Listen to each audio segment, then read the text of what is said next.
çok iyi.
Dilber emman, ey emman,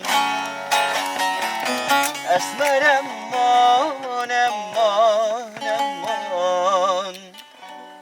Dilber emman, ey emman, çıkı ilka duraç emman, sebze biçile mezut.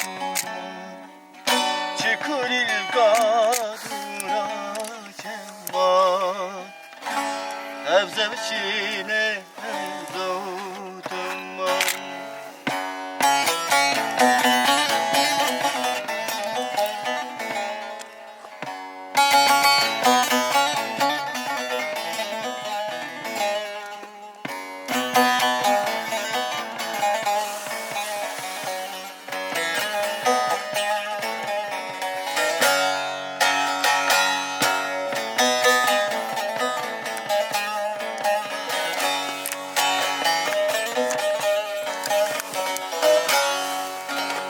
Amacımız çocuklar için küçük bir yer yapmaktı.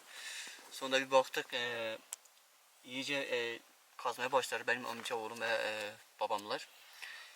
Amacımız çocukları eğlendirmekti burada. Ve sonra da baktık ki işte sazımızı getirdik, çayımızı getirdik, burayı serdik. Burası dediği gibi burası seriliydi.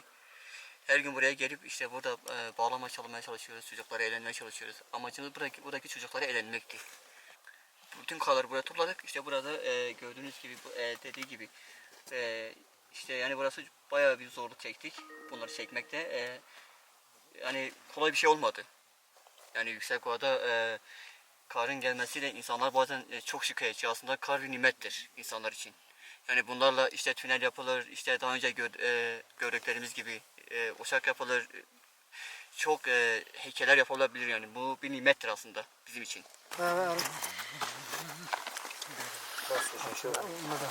Çok güzeldir ha. Sen kameranı yapmıştın. O da yüksek ova malum. Kar yağışı çok fazla oluyor bazı zamanlarda. Biz de can sıkıntısından böyle bir şey yapmaya çalıştık. Çocuklar da eğlendi, biz de keyif aldık.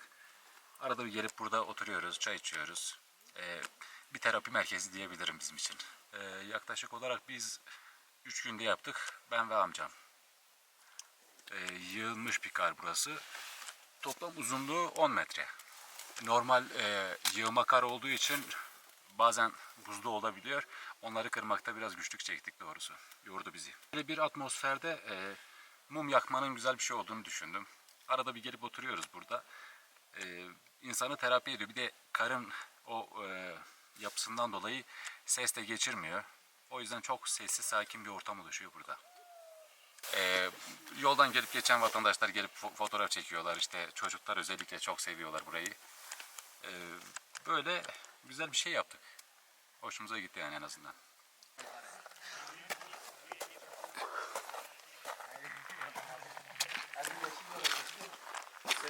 Orduya gelir.